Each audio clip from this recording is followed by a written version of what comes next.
Okay, so here we have the sternum.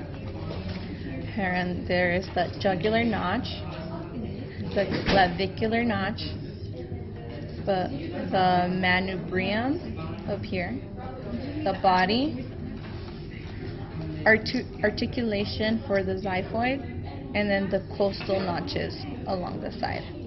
So here we have two ribs. We have a left rib and a right rib. We have the angle of the rib on the left one, and then the angle on the right. Run this by us. We have the vertebral head. We have the sternal end, and then the sternal end. We have the shaft right there, and then the tubercle on the back, right here, and then the tubercle on the back as well. The atlas vertebra C1. We have the transverse processes. We have the transverse foramen, the vertebral foramen, superior articular facets, inferior articular facets.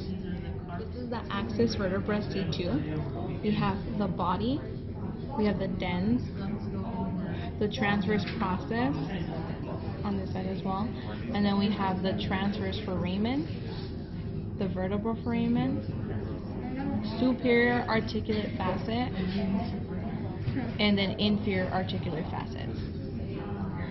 We have atypical cervical vertebra. We have the body, the transverse foramen, transverse processes. So this is the thoracic vertebra.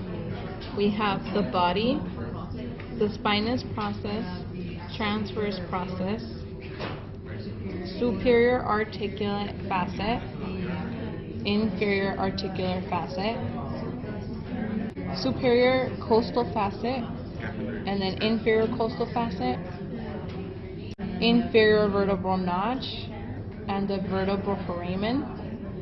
Lumbar vertebra. Right here we have the spinous process, the transfer process, lamina, the pedicle, the body of the vertebra, the vertebral foramen, the superior articulate facets, and the inferior articulate facet. The sacrum. So we have the posterior sacral foramen, the anterior sacral foramens, then we have the articular surface, which is the iliac joint, which connects to the iliac tuberosity, and then the coccyx attaches to the bottom, which is small vertebra fused together.